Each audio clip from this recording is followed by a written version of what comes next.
Hello, everyone, and welcome to the Unleashing DePIN Podcast. My name is Tyler. I am the host, and today I am really excited. We've got a new guest on the pod, someone I've kind of been watching from afar on Twitter, learning a lot about wireless in general, and he's actually representing an awesome project that we've had on, going to give us some really great updates. We've got Russ from XNET here. Russ, how you doing? Good, Tyler. Happy to be here. It's been a very crazy past 3 weeks. Oh, absolutely. You guys have been growing exponentially.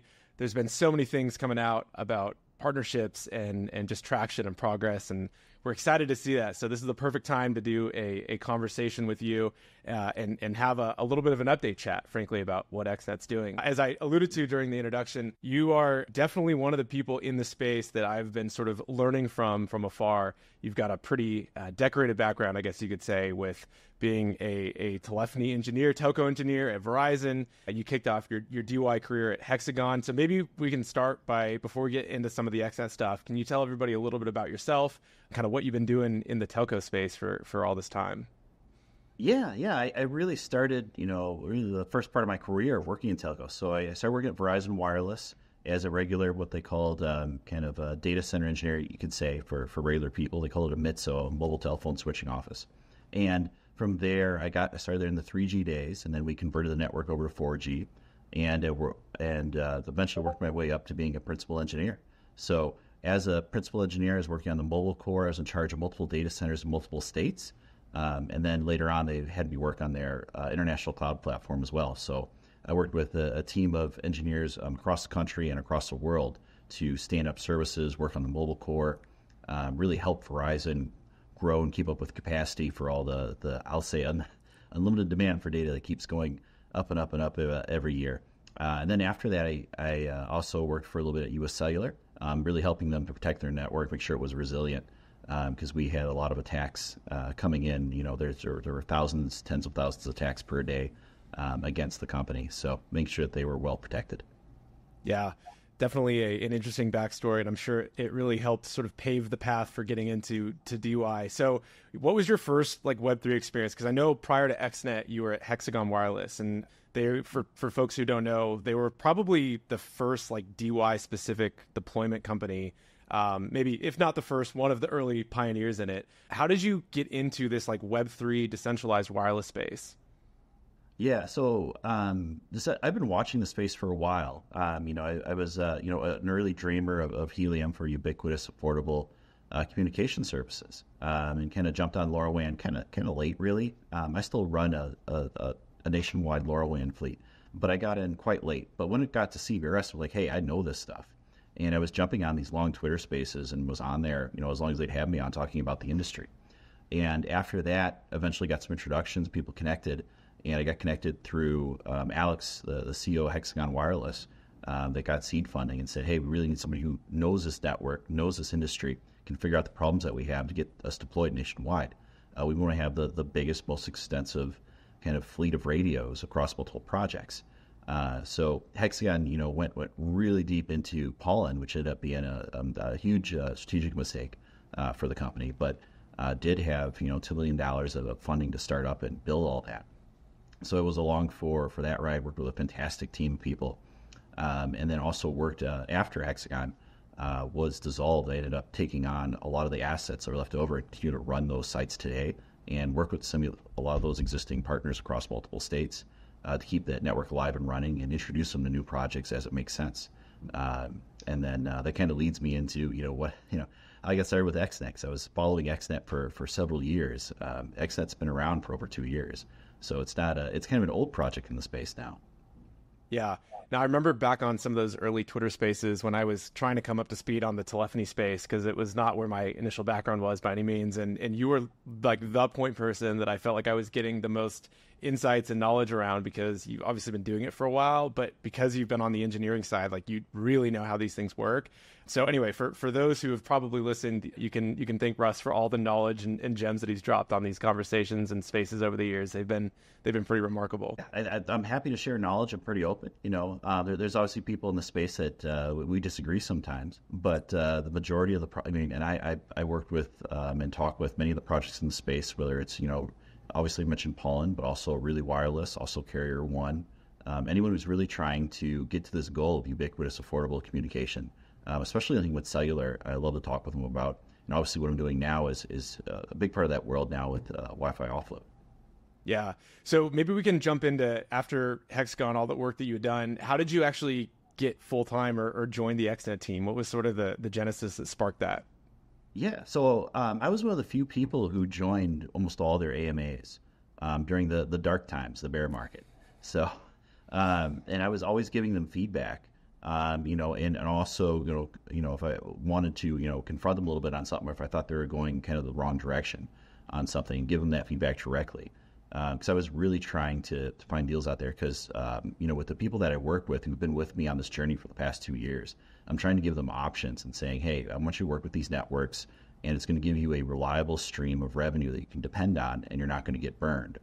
And luckily, it's been a pretty good relationship with most of those partners out there. Most of the people in this space have been pretty good. And so XNET was one I've had my eye on for a while because it made sense to me that the cost model of what we call decentralized wireless, which has now become DePIN, which has now become crowdsourced coverage, is the newest term that's out there, which I love.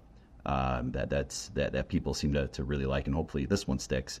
Is saying, hey, we have a really low model for delivering high grade cellular communications, and we just got to find a way to scale that, keep the quality at a high enough bar to where they'll pay for it.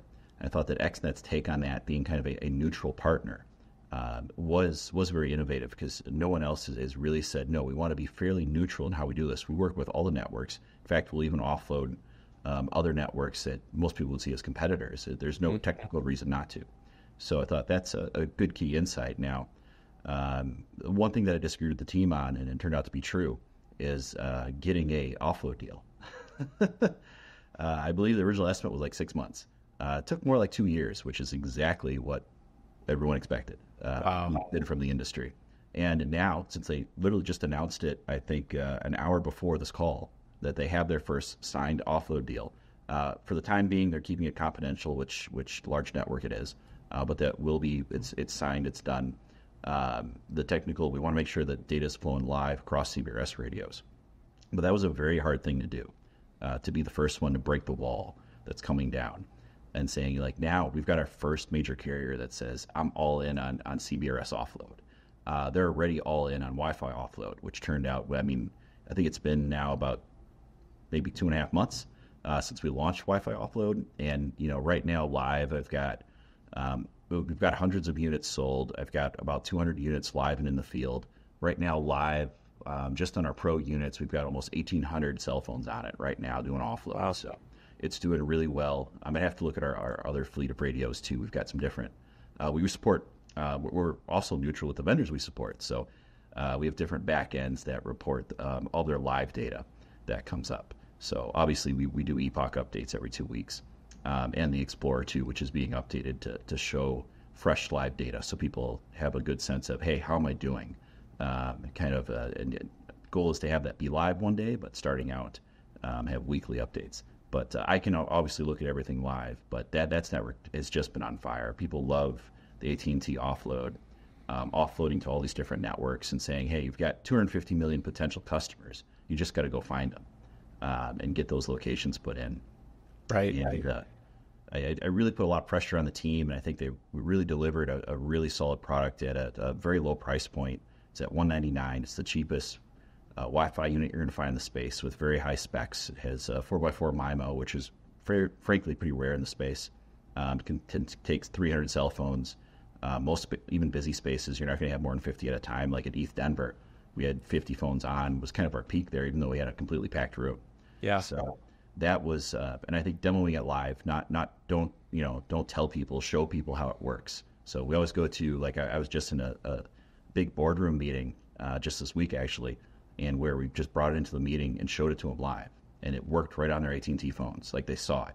There weren't so many questions about, what do you mean I just jump on? What do you mean that just takes the phone data? Like, just like that on your phone, then they kind of get it. Because this is something most people aren't aware of that is even possible. So it's really opening up a lot of eyes, and like, what are the opportunities of this? So there's this is spinning off a lot of conversations especially that it's not only kind of the main stuff you think of with AT&T, but it's also FirstNet. So now we've got firefighters and police officers and anyone who works in emergency services saying, oh, you can offload our data as well and they really don't care about the money. They care about better service. They're like, wow, I can actually in the firehouse have good service. That's amazing. I've never had that. I've always had to manually jump onto Wi-Fi, although we've got there in the firehouse. So that's really what I wanted to come in and do, is be kind of say, from my experience working with multiple networks and background in the industry, let's have the lowest cost unit in the space with the highest return on the investment. That's easy to use. It's a full kit. Everything's included. You get the PoE injector, which is almost half the size of regular PoE injectors. It's branded. Everything is white. It looks like something that Apple designed and put out. Yet it's at the lowest price point in the space. So that was my big push with the Pro. And of course, there are more expensive, what we'll say, enterprise level or professional grade units. Those are much more expensive. Those are going to be over $1,000. Some of them are $3,000 or $4,000 each if you want a special order equipment for special events, which we're doing as well. So XNET is going to be up at a lot of special events, such as some of the biggest music festivals in the country, both on the West Coast and in the Midwest. It's also going to start coming up in we've got concerts coming up, we've got political rallies coming up, we've got stadiums coming up. Like there's so many opportunities right now where people are saying, I just have to add XNET to it and it starts paying me. Yes. And it works with almost everything. Yes. Yeah, and I love how simple and just straightforward the value proposition is. I'd love to dive into some of the hardware stuff in a second. One of the, and you kind of touched on it a little bit with the fact that you were helping with your TradWi background, sort of level set expectations around these things don't happen in 6 months. They take, potentially 2 years. In this case, it took exactly 2 years. Were there other sort of TradWi disciplines that you brought to XNET that you're sort of helping shape some of the strategic initiatives at the company right now? So it's kind of interesting. Out of all the projects out there, the people involved in XNET, like Rich Duvall, the CEO, who came from Google Loon, he's got a telecom background because that project was putting basically cellular radios on hot air balloons and getting that working. And then another one of the co-founders, Tom, he's actually done several startups already in the telecom industry in both Europe and Asia. So this team has been kind of refreshing that there's so many people here from telecom. It's been more like we all the same background. It's just we've worked in different areas. Like I've got hands-on experience on the mobile core, which is a little different from Tom, who's got hands-on experience creating like data roaming marketplaces in Asia. Like that's something I didn't even know somebody was building that. And he already did like a startup and sold it in that space. He's like, yeah, I know all about that space. I'm an expert. I'm one of the few experts in the world on that technology and how that works. And then, we've got other people on the team too. We've got an incredible team of engineers people may not even be aware of who are doing incredible work on the mobile core, incredible work on the Wi-Fi offload technology behind the scenes, making sure that every byte that's possible for us to pay out, that byte goes through, gets processed, and that gets paid out. So a lot of shout outs to our tech team, Miguel, Simon, Donald, and operations and legal, like that. There's as well as multiple contractors, and we're always hiring. So we're probably going to, who knows, by this week probably have 2 more people on the team. We've got another programmer. I don't know his name yet. He's joining the team. So we've got multiple people coming in, and it's growing pretty quickly. The core team is fairly small, but everybody on it is an exceptional person and a really high performer. So there really hasn't been too much of a versus I'd say when I talk to other projects that are in space who don't have a traditional telecom background, come from a different space. Often this is kind of hard this is kind of a hump to get over how things are traditionally done. If you don't have at least one person on the team who's got that deep background, and usually there is at least one person. Carrier One is several people who know the space really well. Helium is people like Boris knows the industry very well. So you find those out there. Really's kind of an exception. I haven't met anybody in their team with a strong telecom background, at least not yet.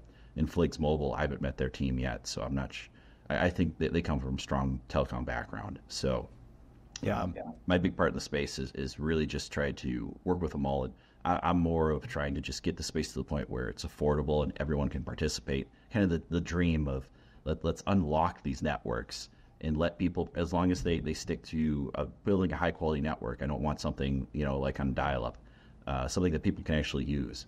I think there's just tremendous potential there. A lot of this came from my frustration in the space from working mostly at Verizon Wireless. just things were extremely expensive and extremely slow. And I just thought that there's so much money and inefficiencies that could be eliminated with a different operating model.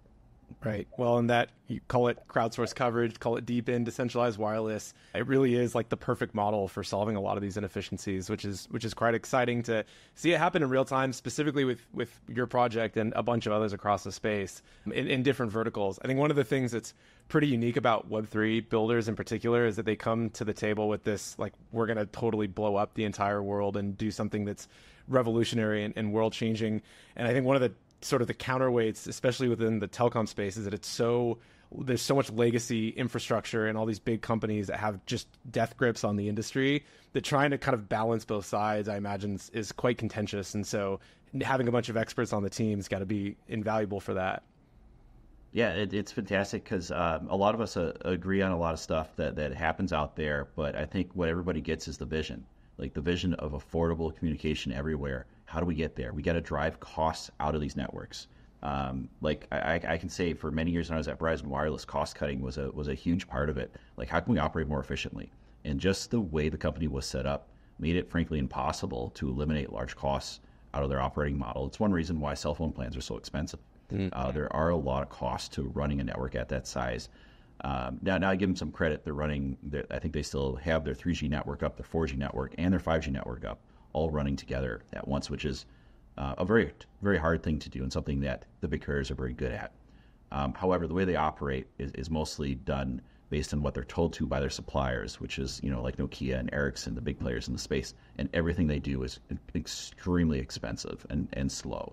So we're just like, no, let's open this up. The standards are open. There's lots of manufacturers who want to participate in this. We have some fantastic open source projects that can run mobile cores. We can virtualize it all. We can move much quicker. We can just drive so much cost out of this to where it doesn't take 6 months and $500,000 minimum to get a site up.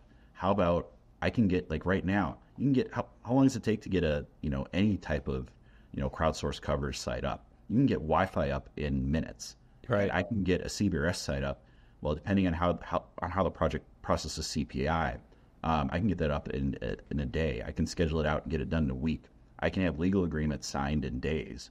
That's crazy in telecom. It's like you guys are nuts. Like there's like how is it possible to operate that quickly? Yeah, no, it's incredible, and you love to see it, both the vision and the possibilities, and it happening in real time and proving that model out, which is so incredible. So I'd love to, we talked a little bit about all of the progress and some of the things you guys have been doing since we had Rich on the podcast last time, which has been almost a year now. So there's been quite a bit of change. Can you, especially in the last 2 months, so much has happened with the project. Can you give us kind of the 500-foot overview of all of the changes that have happened, all of the traction, progress, and then we can start diving into some of the specifics from there?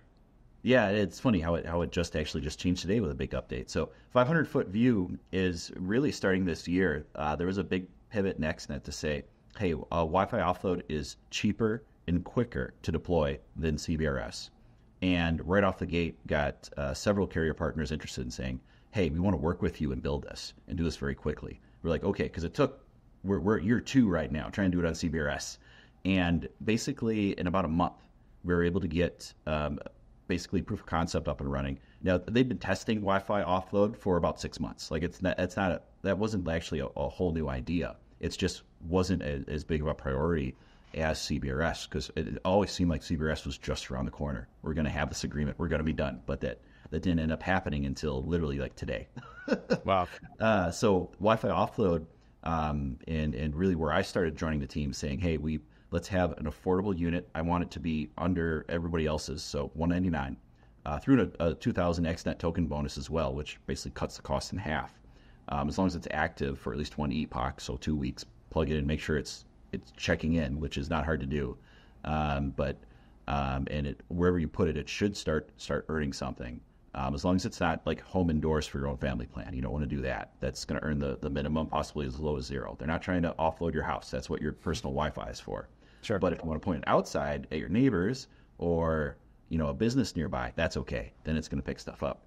So I came in to really say, let's just have a really efficient, really affordable device that is easy to use, plug and play. Everything's included in the kit.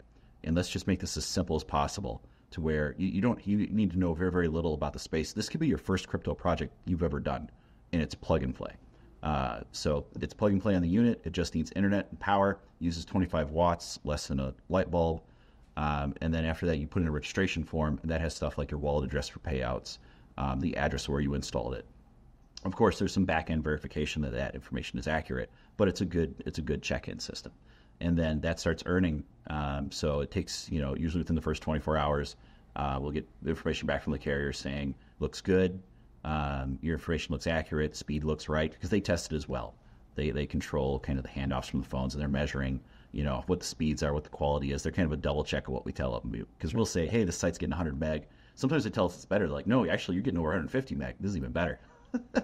But they also do the opposite and say, I'm only seeing 10 meg. Something's wrong here. It could be where the phones are. Could also just be there's a problem with the connection. So so I brought into and that's really what I own and have most insight into is the Wi-Fi offload and growing that program. So very excited about that. We have many more carriers coming. We're onboarding them as soon as we can, and we're going international. We plan to go international this year. So we'll be throughout North America. And then we've got several, we actually just decided on our short list of European countries we're going to launch in as well.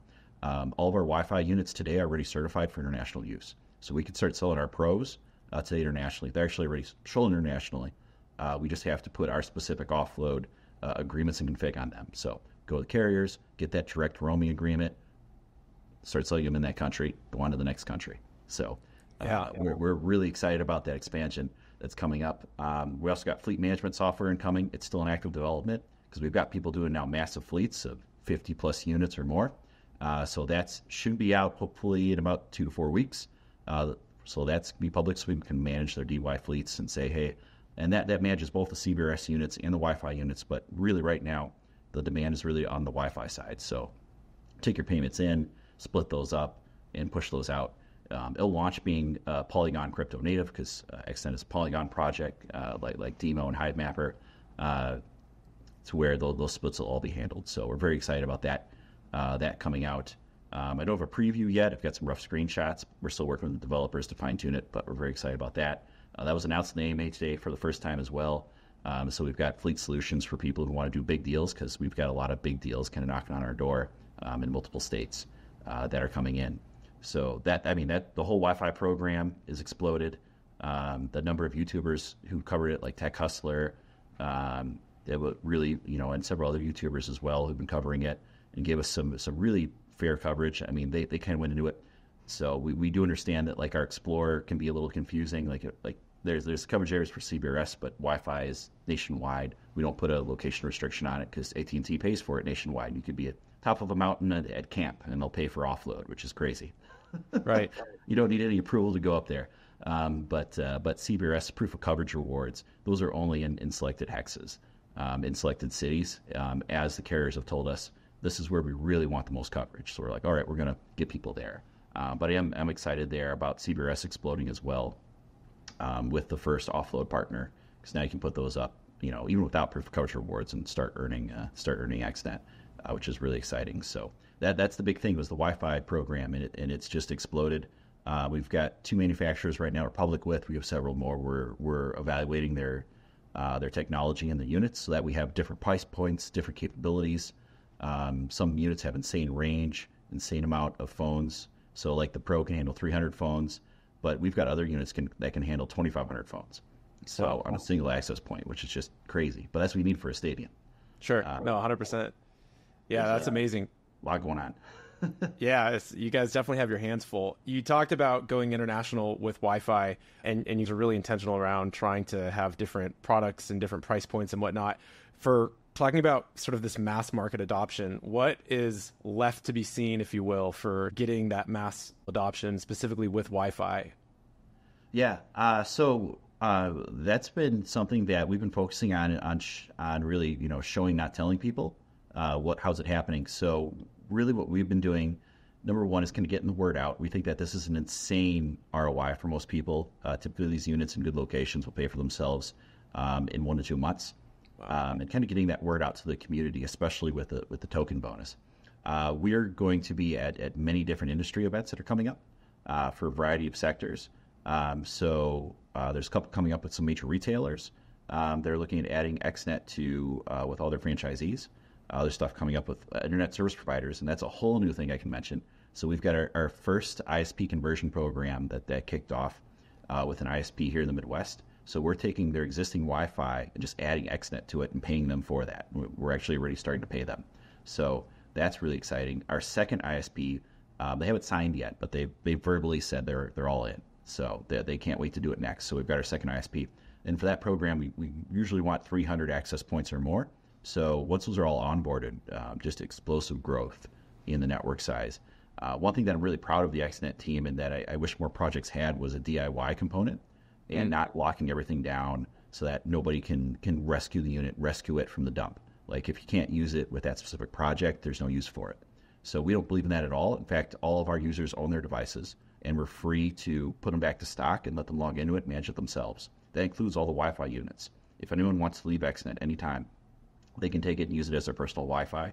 We are, of course, going to remove the offloading component, but that's okay. It's their unit. They own it, and we believe they should have the rights to keep it because we really want to keep stuff out of the dump as much as possible when people want to leave a project.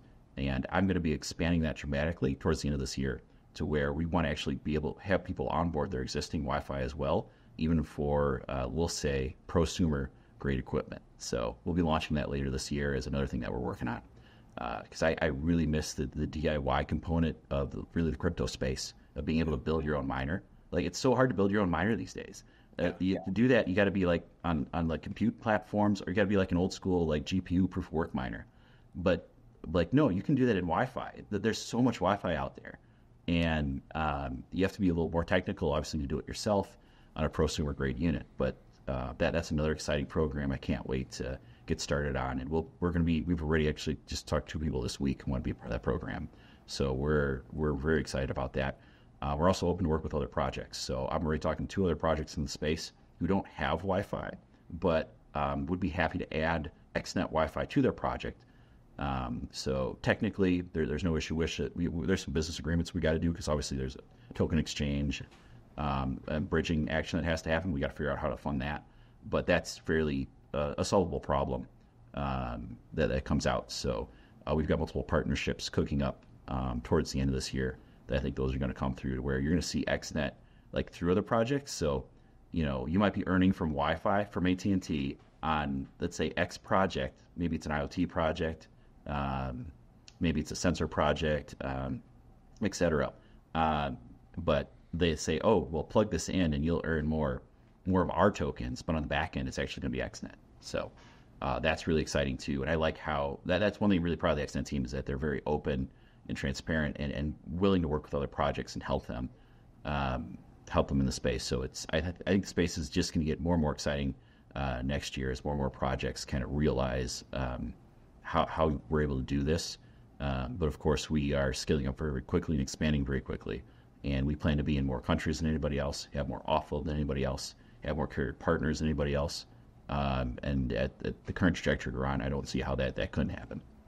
Yeah, no, it's certainly looking that way. You touched on something that I'd love to circle back around on, which was conversion relationships with ISPs, or specifically the conversion program. For people who maybe don't know what that fully entails, can you kind of unpack what the value is for people that are part of the XNET ecosystem, or if they're maybe they're a customer with said ISP? Can you just kind of unpack what that actually looks like? Yeah. So internet service providers.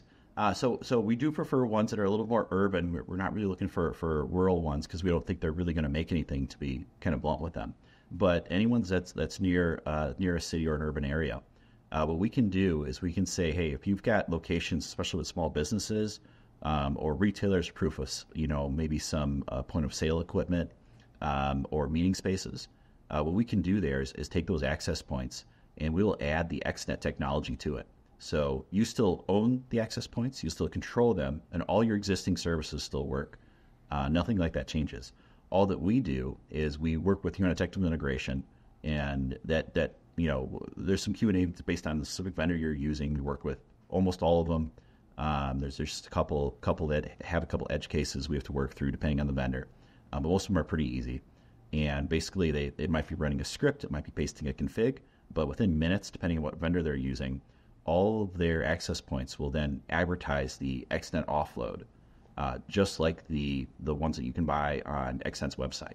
So it has that same capability, but you're adding it to your existing, Aruba gear that's out there, or Alta gear, or Arista gear if you have Arista that's out there, or Ruckus gear, or Cambium. We work with almost pretty much any vendor. So again, with XNET, that's why I love XNET. We work with everybody who wants to work with us, which is good. Most company organizations are open to that, and we can say, okay, we'll onboard all of your access units.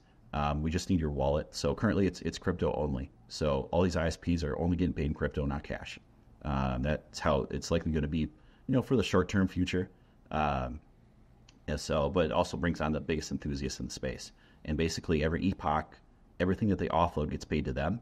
So like the first ISP I've been working with, we're offloading like a kids soccer facility that's actually right next to an AT&T cell site. Oh, wow. Because it's indoors, they don't have a good experience, so they're paying us for offload, which is crazy. We thought we were going to earn anything. Like we told them, right, I was very upfront with them. I was like, you're next to a cell site, and they know that because they know that because AT&T actually pays them because the ISP, it's actually on their property. So like they're right across the street. We're just going to try this because it's easy because they wanted to test it themselves. They're like, hey, I just want to make sure this works. So we're going to do it across the street. I can go run over there. I have AT&T and jump on. And they did it, and it worked. And we checked it the next couple of days, and we're like, hey, you've got a couple of gigs there. And he's like, really? How many phones? I was like, a couple dozen phones. He's like, that's interesting. He's like, because they should have like pretty close to full bars. Well, maybe they do outside, but not indoors they don't. And the other thing is that's consistent because AT&T, their pricing algorithm and how they pay, it's kind of a black box. It's opaque. They don't want us to know too much about how they figure it out, but we know that it's dynamic and based on real-time demand. Most sites it's going to be fairly consistent. So we say do a 30-day test, and that gives you a really good setup. If you're going to get paid every day for 30 days, that's a good site. I'm not worried about them changing their mind. We have seen in rare cases they pay for like the first 2 or 3 days and then stop paying, and they don't tell us why. They just say, hey, we want. Sometimes they're like, actually, we have great coverage there. We want like 150 meg, and you can't get that without a lot of trouble. So like, all right, we're going to move on to the next site. So the ISP conversion program allows them to basically add XNET without spending any capital money. They only have to spend a small operational cost. And of course, we do an agreement with them. They do sign a contract with us as well that lays out all these things, who's responsible for what, where reliability is, and they keep the right to actually shut us down if they believe we're interfering with them, which should only happen if they're making too much money. So I mean, I'd love to say, hey, we're making so much money on XNET, it's affecting our network. We're like, that's all right, let's just do some quality service stuff on the back end and we'll be good because you want to have as much XNET traffic as possible because every gig that goes through, you're getting paid for.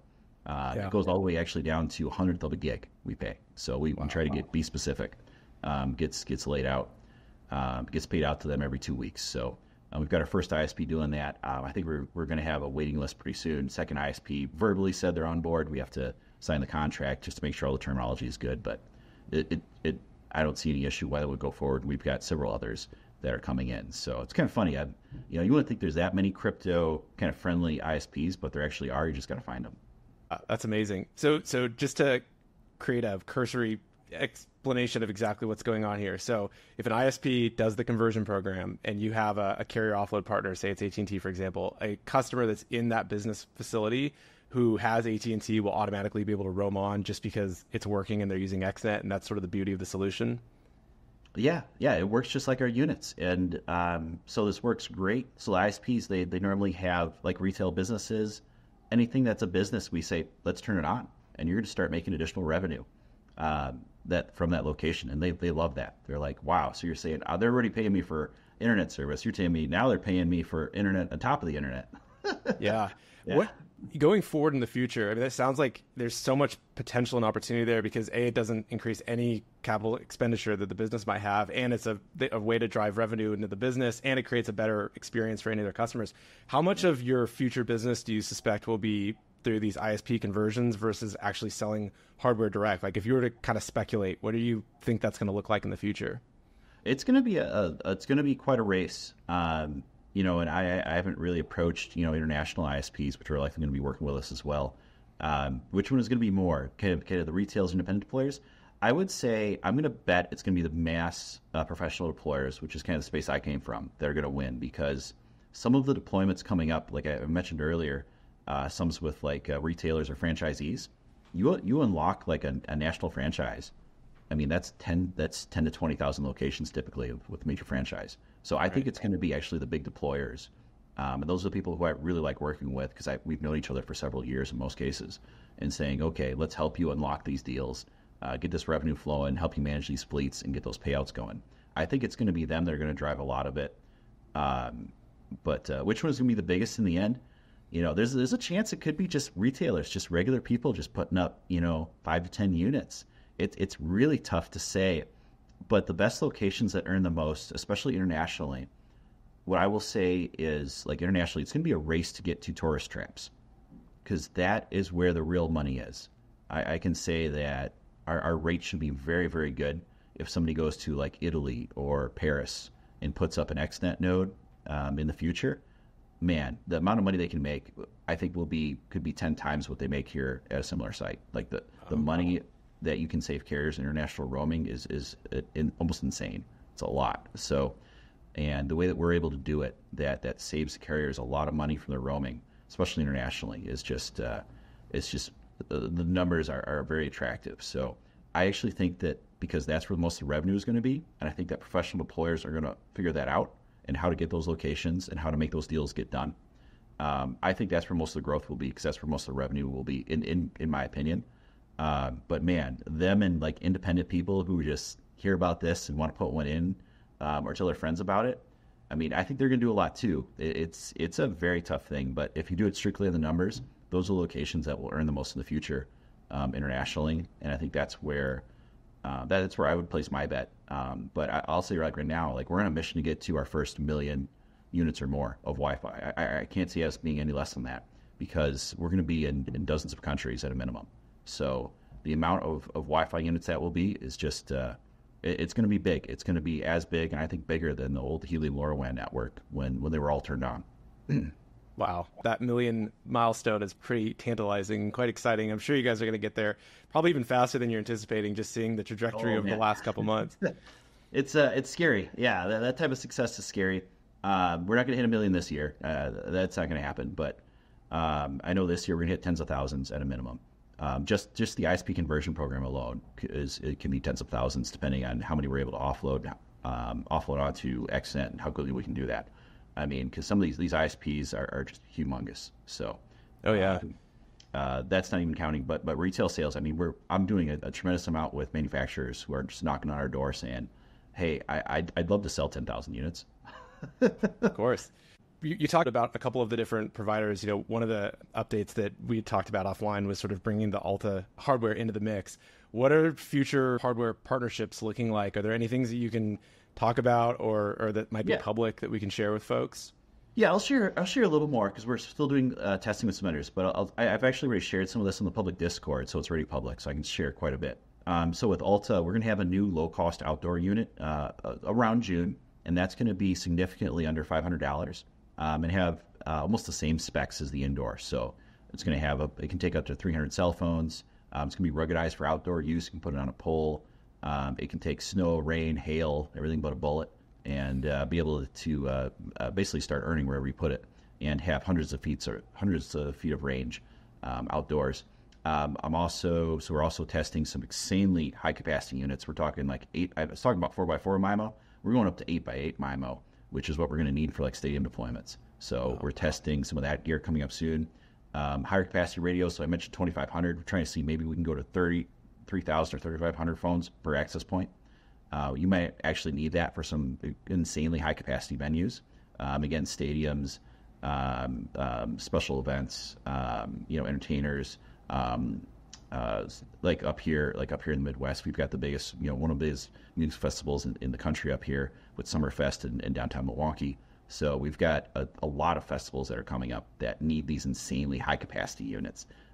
Also is range. So we're also testing another unit from another manufacturer that can go 3,000 feet. And they tested that with a Samsung S10, and they went 3,000 feet. Wow. And I was like, that's incredible. Like, that's like CBRS range. So, and I think that as long as the testing goes well, we're going to self-serve. Like, they did all the testing on their end. We're like, we're going to just recreate that testing to make sure, because I don't want to just go by what the manufacturer tells me from my experience in the industry. But if I can recreate that or even be fairly close to that, to where like it's close enough to say it's 3,000 feet, that'll be amazing, because that's like CBRS. Like you can go 3,000 feet. That's pretty far. That's a lot of range, and that's with a built-in integrated Omni antenna, and that's for less than $1,000. I was like, that is a package. So you're telling me one of these units, and now it's not the highest capacity unit, because it's not designed for capacity. It's designed for range, but that can hold over 500 phones at one time, which is pretty good. I mean, 3,000 feet. I'm a little worried about being overwhelmed, but on range, you just can't beat that. So a lot of my talks to manufacturers are, what is special about your portfolio? So like with Ruckus, they have insanely good antenna technology. Their antennas, they got like this super proprietary kind of algorithm antenna management unit that creates like 4,000 different coverage patterns dynamically based on where the phones are in real time. They've got some proprietary name for it and everything, but it's just like black magic kind of stuff. Like, how do they do that?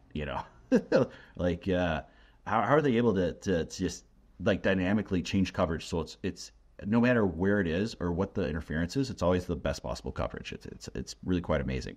So that's the type of stuff that I'm bringing in, because Wi-Fi is a commodity until you go to what we're doing, which is extremely professional, high-end, high-capacity deployments.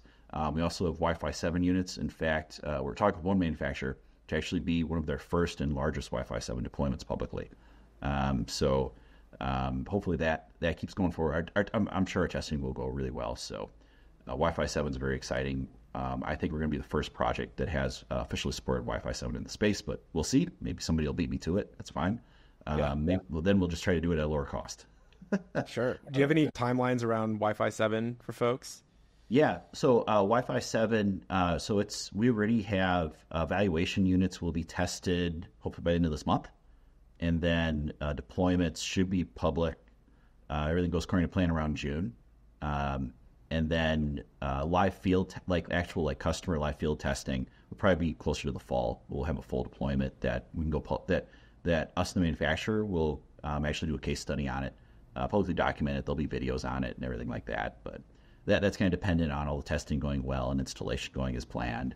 But there's so much Wi-Fi 7 stuff going on with different manufacturers. We're going to do something with Wi-Fi 7 very, very quickly. So yeah, we already have units coming in. They're giving us like pre-production evaluation units. So wow, it's very exciting. It's fun to get your hands dirty. If you're kind of a technical geek, like I know a lot of people in this space are, getting your hands on with that. It's kind of funny because we're just reminding them, hey, we're doing cellular offload, and like there are currently no phones that support Wi-Fi 7. It's very new. The phones will support it though, and where the sites where these will be installed, like these units will be there for 3 to 5 years. So I know Wi-Fi 7 will be useful, but it's like bleeding edge technology and density. So yeah, we always take that criticism, like, how many phones use Wi-Fi 7? Wait for the next iPhone. Yeah. I'm curious, with some of these really long range Wi-Fi units, do you see that potentially changing the landscape with CBRS a little bit? Obviously with CBRS, I assume that you'd be able to handle more phones through some of those hotspots, but with these really long range Wi-Fi units, like how do you foresee that potentially kind of changing the deployment mix in the future? Yeah. So we've had some, I've been thinking about it too, like how to deploy it, how to put it out there. So you still can't beat like the range and the power of CBRS. And there's also some opportunities for doing licensed. It doesn't have to be just CBRS. We can do licensed spectrum as well. And I think that'll happen too. There's already multiple projects, I think, that already have licensed spectrum. So they're in the space. So that's really good because then you have clean signal. And like if you're doing cellular, that can go miles of range. So I don't think anything's going to beat the coverage area. In terms of raw speed and capacity, it's hard to beat Wi-Fi as soon as you get within 500 feet. Wi-Fi can be pretty good. So it's really changed the mix. And, I'm not really quite sure right now. I'm going to kind of do live field testing with our first offload partner for CBRS, now that's going to be live here, hopefully by the next epoch, to where I can test it, kind of see how it behaves myself. One thing is that our agreements with CBRS and Wi-Fi are separate agreements. So we're going to it's going to be kind of interesting starting out. Eventually it will be very similar, but starting out, we're going to have different networks on CBRS and different networks on Wi-Fi. And then slowly over time, those are going to merge and be the same list. But initially, it'll be separate just because who's the early adopters for each one. Like AT&T was a huge early adopter. with us here in the United States, which was fantastic. But we have a different early adopter for coming in for CBRS offload, which is good. I mean, I'm sure we'll have AT&T and T-Mobile and everybody else coming down to all the networks love this technology, love the space, just because of how much money it's going to save them. They're very excited. Yeah, no, it's great to hear. So Russ, one of the questions I'm sure people are curious about is, for those that are deploying on the Wi-Fi side, what are revenue expectations, or how much money can people expect to make from actually getting these things deployed in the real world? Yeah, we get that quite a bit. So there's a range to what comes out. So the average is generally held for what we've seen for people that have what we would quote a good location, meaning it's a busy retailer or small business that gets, we'll say, foot traffic of at least 100 or more people a day, is 50 gigs a month. So 50 gigs a month. So XNET works strictly based on data flows. It's not based on proof of coverage or anything else. We only get paid for data on Wi-Fi, so that's what we pay out. So every 50 gigs has a multiplier of 50 XNET, and then you times that by the current token price. So that kind of gives you kind of a range of what to expect. So the unit costs $199 for, let's focus on the Pro. The 1,000 XNET. So let's say XNET is 5 cents. You're getting 2,000 XNET. That's about $100. So right now you got $100 to get an ROI just on your purely capital cost to deploy that unit. So to make $100 at that rate, you're going to make that in a month. So in terms of just net revenue coming in, now you're probably going to have a revenue split or pay something out. So that's when it gets closer to maybe 2 months. So typically you're going to get between 100 and 200 is kind of a range that might be a little high on the lower end, maybe towards $50. And of course, you can earn zero.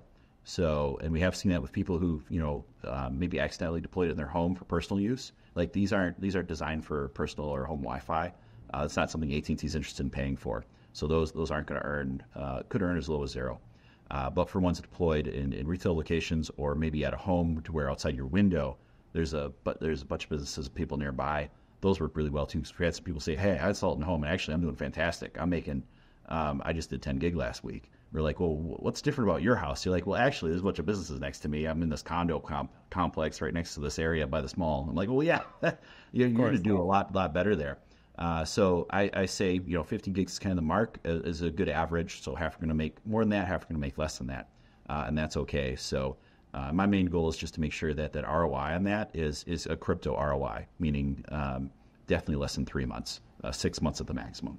Yeah, it's kind of funny in this crypto world how expectations in terms of upside change dramatically compared to what it would be in like a non-crypto world, which that's a pretty good turnaround time for someone that's buying hardware, especially at the price point. If you think someone says, "I have an extra $1,000 to invest into something that can create potential revenues forever," and that's assuming the token price doesn't go up. I know obviously you're not really supposed to talk about the token price, but especially with your guys' token economic model, as you keep having people burn the token through this mechanism, that's going to create upward pressure. And so you maybe see those timelines decrease a little bit, but it's really pretty amazing to think. That's a great turnaround time for an ROI. Yep, that was one of my goals, make it affordable so it's easy to pay off. Yeah, I love that. Definitely keeps things interesting for people that are buying hardware. You talked about AT&T specifically with the Wi-Fi offload. I know there's been a few other carrier partners specifically on the Wi-Fi side. Can you just give everybody a quick update who maybe hasn't checked in for a little while about some of the other big household names that are doing this offload with XNET? Yeah, and I'll be specific too. So on Wi-Fi we work through an aggregation marketplace because that helped us get to market quicker. We're going to be decommissioning that and doing direct deals with all the carriers going forward. We just did that so we could launch sooner. So right now we support AT&T is the biggest one with 250 million plus accounts, cellular devices out there in the field, and about 46% of basically the share of the cellular market in the United States. But we also have more too. So we also have consumer cellular. We also have Cricket Wireless. We also have FirstNet, which is like first responders, public sector. And then we also have at the very end Google Fi. So we've got quite a collection there in Wi-Fi. So all of them offload today live if you buy any of our units from the store. Also, if you're anyone who is an ISP conversion partner, we also support all those out of the gate as well. So all those are offloading. The ISPs like it because they actually log into their equipment and they see like how many devices are connecting. They can't see who it is or what the data is, but they can see the gross, they can see the total data, which is a little misleading because it includes authentication data as well as speed test data, so it's always higher. But they always like to log in and see it. So we support quite an array of networks. We're going to have more. We're not done yet. I think we're going to do one more in the U.S., and then we're going to start going, and then next is international. We're going to start doing at least one major carrier in every country. It'll be one of the biggest ones in each country that we go at. We already have a short list. We already know who we're going to work with, I think in Canada, who we're going to work with in Mexico, but other EU countries that are out there, usual suspects, UK, France, Germany, et cetera, and several other countries that we're looking at next to. So thanks to the great people that are already on the XNET team, they've already worked with those carriers before, so it's a very easy discussion to have, and we've already had conversations with them. In fact, we've already had carriers tell us, if you get this carrier, we will sign up with you almost automatically, because if they do it, we do it. we're like, well, okay, we're going to hold you to your word then, because we're getting them. You gotta love that. And getting buy-in from these ginormous like household names that are long-standing telephony companies with exposure to crypto. For the people that are really excited about the Web3 adoption side, where you talk about doing things that users don't even really realize that this is happening in the background, it's pretty magical to see it happen in real time, especially as quickly as it's happening with you guys. Who would imagine that AT&T would be paying out crypto in 2024? Definitely not on my bucket list, especially when you see, you get the Jamie Dimons of the world and talking like all the nonsense they do about Bitcoin and whatnot. But then when you've got Fortune 100 companies that are doing crypto transactions for their business operations and making their business better at the same time, it's pretty freaking cool. That's what I love about the space, because it was so obvious to me. I was like, why hasn't somebody done this years ago? I was like, Wi-Fi, it's just, it's quicker, it's easier. It saves the carriers money because they're paying less, but they're, especially this high interest environment right now, they're paying less per gig from delivering it on their network, especially for roaming traffic. It works out with us because we can bring in, help introduce them to this kind of crowdsourced coverage models where anyone can participate. And of course, all the participants can now earn revenue. I'm not going to jump on the passive revenue bandwagon, but I'll say it's passive-ish. Nothing about this I would say is passive for someone who's been running fleets for many years. But it's definitely, if you want to do it on the side, be a weekend warrior, part-time warrior. You can be a full-time Uber driver, be doing this as well, locking up locations while you're mining Hive Mapper and you got Demo in your car and doing other projects as well. So I know a lot of people right now deploy XNET and Helium side by side because we don't compete with each other. We don't have the same partners. We don't have the same strategy. We're complementary now. So you can put radios right next to each other. You can put Wi-Fi right next to each other. No issue whatsoever. And combine those earnings. So it's very useful when for entities that I work with and deploy with, because now they can get more revenue for working with them. And I try to, and that's very valuable, I think, to have a cross project focus in the space. It helps stabilize the revenues. Helium's well known for kind of having jagged revenue cliffs and highs. And I really like, and that's a very hard thing to sell to business partners, because how do you forecast the next hip? You can't. You know what's going to be introduced next week. It's a lot easier to go with, how about data flows? Those are nice, consistent. As long as the rates stay about the same, you can forecast those out and they always go up. Much more simpler. Yeah. This is a little bit tangential from talking about Wi-Fi and your guys' deployment strategy, but for people who may be weekend warriors or they're interested in becoming deployers, on the AMA spaces that just happened right before this conversation, you gave a pretty good 1, 2, 3 sell for people that are approaching businesses. Again, this is a little bit unrelated. Can you talk about ways to position how to sell this to businesses and whatnot? Because I think for people that are getting involved, it can be a bit scary to say, oh, how do I have this conversation? There's this crypto thing. It could be a little bit weird. You broke it down really simply. Can you just restate what you said a little while ago for everybody else here? Yeah. Have me do it, and people are free to watch the recording that'll be up soon as well from the AMA today. But I'll restate it very quickly. So here's what I'm seeing. So I work with deployers, and I'm a deployer myself. With that, just to the agreements I've signed and I still honor with my business partners. So I work in the space, every day, just like everybody else. So here's what people on the ground are seeing and it's working for them. So there's 3 main approaches to closing deals with companies today. And there's 3 different approaches to pitches. Everyone is different. Find the one that works for you. I'll tell you what other people are doing. and one of these will work for you and help you close deals. The first one is I'm going to improve coverage for your business. So if anyone has AT&T, they're now going to have a fantastic experience at your venue, at your office. See if they bite on that. If they do, you're like, great, I'll give you free equipment, I'll maintain it. You keep all the revenue, they get better service, everybody's happy. Most business people are smarter than that, and they go for another option, saying, okay, I want a flat rate for having this here. Give me the equipment for free, you service it, and pay maybe $10 or $20 a month, or whatever you think is agreeable with that. So there's the flat rate payout model. And then the most popular one, which is actually the one that I like the most personally, is the revenue share model. So a fraction of the revenue goes to whoever has that location. You give them the equipment upfront at no cost. You maintain it at no cost. And you pay them monthly, weekly, whatever you feel that you can support. And you can pay them in crypto or cash based on what you're comfortable supporting as well. So those are your three main options. So better coverage, flat rate, or revenue share are your pitches that you're going to do for how you're going to pay them. And find the one that works for you. You may want to do different pitches. For instance, when I go talk to first responders, they don't care about money for the most part. They just want better coverage. But if I go talk to the local, let's say, restaurant owner, they do care about money. And they'll be like, oh, I can make an extra $20 a month. Hey, you do know I own a franchise of 20 of these. So getting that meeting may be difficult, but I guarantee you people like making money. You got to find just the right way to pitch it to them that is not salesy and also doesn't sound too good.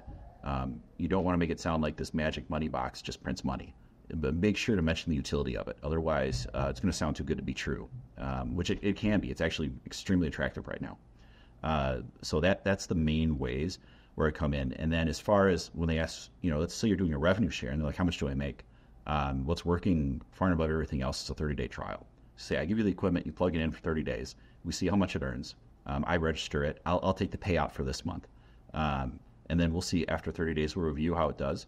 And if you're happy with my proposal, and I'm happy with what it's earning, I'll get a contract together, and we'll maybe for the next year, we'll agree to have it here. I will support it. I will replace it. I will troubleshoot it. But if it's a revenue share, I'll give you your portion of the earnings, or if it's a flat rate, I just pay you out, let's say monthly is the most common arrangement. So the 30 days works out really well. The biggest pain point is you have to take up front kind of that cost of the 199 unit. $199 is, while it is affordable in the space, it'd be hard to cover that. What I recommend deployers do if you're just starting out, start with one unit, get it to pay for itself, and then do 2 or 3. I see a lot of people coming back and doing follow-up orders when I check our back end of order flows coming in. So a lot of people start out with like maybe 1 or 2, then they do maybe 5 to 7, then they do 10 to 12, then they might do 20.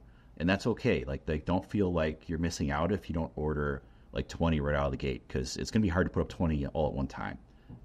We're not going anywhere. You can always order more, and we're fulfilling them within 2 to 4 weeks. Right now, it's pretty much 2 weeks.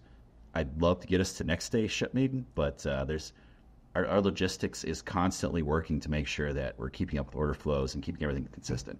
It's a lot better than what it was, but it's still not perfect. Once it's perfect, I would love to be able to do shipments within a day. And 1 day is our order cancellation policy. So you have 24 hours to cancel any order that's out there, like accidentally clicked or quantity's wrong, or you ordered an outdoor when you meant to order an indoor. Mistakes happen, and we're pretty open with that. But once they ship, and especially once we pay the tokens out, you're definitely the one who owns it. And if it's making money, you probably don't want to return it. You just want to put it up somewhere and find more locations, which is what the vast majority of people run into. Now, I love getting a chance to kind of talk through what that pitch sales cycle looks like, because you can go and say, that at least a third of your customers, or likely a third of your customers, maybe have AT&T in that area. And so being able to say, this will make these customers experience better. And as you guys onboard more, that'll just become even more attractive and better. But it makes it pretty easy to have that conversation without trying to convince someone of all these ethereal things that just don't even translate into, why would I want to plug this extra device in? How does this make sense to the business side? Yeah, is it secure? Is it safe? Yeah, it's AT&T. Why they wouldn't do something if it wasn't secure and safe? You can trust them. And do they have to do anything? No, they don't have to do a thing. It's better if you have AT&T service, because you can demo it right on your phone in case they don't have AT&T. Again, usually you've got about a 1/3 chance, that the owner is going to be, Verizon, AT&T, or T-Mobile is what most people are going to have. And also when they ask, are more coming? Yes, there's more coming. I don't have a date. It's whenever they sign the agreement and technical integration is completed. I'm not actually too worried about the agreement. So I'm more worried about all the different integrations we got to do. But they're all going fast, and as time goes on, they'll get faster. So our goal is to have every carrier. So we don't want to leave any carrier behind. I want the big three, especially in the United States, starting with AT&T, growing to likely T-Mobile would be great, and then Verizon. Those are the big three I want to have. When will I have all three? I don't know. As soon as I can. Yeah, that's okay. We don't have to speculate on that. We just know that it's coming. Well, God, we've talked about so many things, from all the incredible updates and progress that you've had to the Wi-Fi units specifically, and sort of what's ahead. Is there anything else that we didn't cover that you wanted to share before we get a chance to wrap it up? Yeah, so I wanted to share, so we did share like the big updates from the call today. It's just the latest things that they had is that, CBRS offload is coming in. The CEO, Rich, mentioned the time frame to have data flowing. So expect that in about an epoch. I'd probably hedge that, say maybe 2 epochs. That's a big announcement.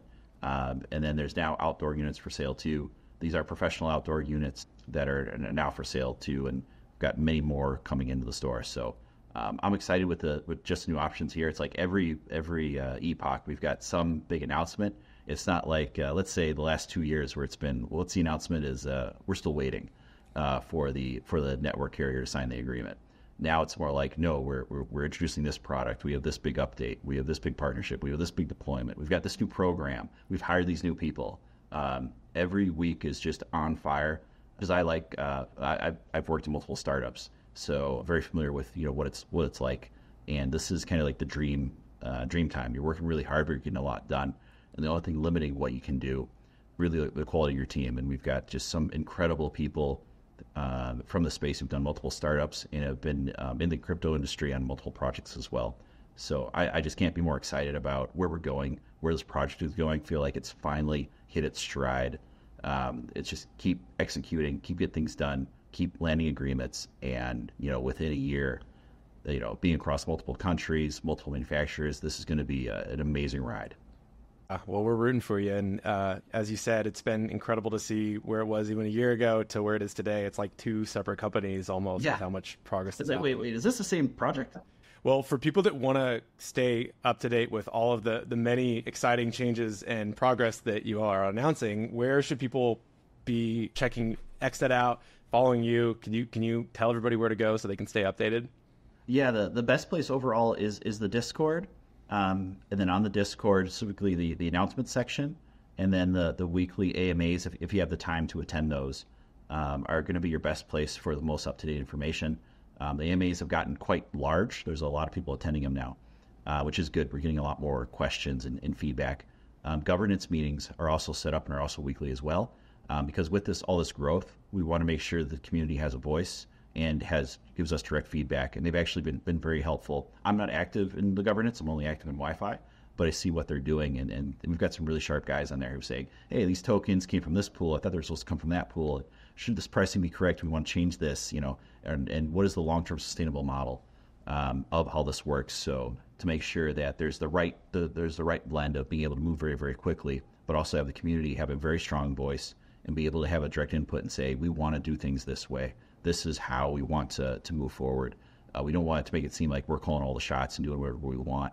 In this project, we've seen that in a lot of other projects that are out there. I think to their detriment, where they weren't held accountable. And that's something I think, as somebody coming in from outside of XNET, something that I'm happy that they finally stood up and are doing to get that community voice involved. So want to listen to everybody, and we're not going to be successful unless people put this Wi-Fi up and a successful model that's sustainable over 5, 10, 15, 20 years, and even longer. We have no plans to keep expanding and to make this the leading offload solution for the entire world. Well, and as you said, crowdsource coverage, which is what you're building, comes from the crowdsource angle. And so having that intentionality behind the governance side of it is exciting for people who have maybe had less than stellar experiences with other projects where they felt like they were rugged, quote unquote, as we say in the Web3 space, or there was just sort of this dictatorship takeover. Having that intentionality, I think, is something a lot of people can appreciate, knowing what has been out there in the past. Yeah. I hate seeing projects where like, oh, we're just going to outvote everybody and do what we want. Well, what's the point of governance then? Right. It sort of undermines the entire premise of what we're trying to build. Well, Russ, every time I listen to you talk, I always feel like I learn so many more things. We covered a hell of a lot of content and updates tonight. I really appreciate you coming on, taking the time. Hopefully we'll have more of these conversations on an ongoing basis, because I imagine that there will be, in 6 months, this conversation will already be obsolete based on how much growth and progress you're achieving. But thanks again. We'll wrap it up there. Everybody, make sure you go follow XNET. Go join their Discord. If you want to be a part of the community, that's probably the best place. We'll be sure to link all the social handles, Russ's Twitter, the XNET Twitter. But wanted to thank everybody for tuning in, and we'll see you on the next one.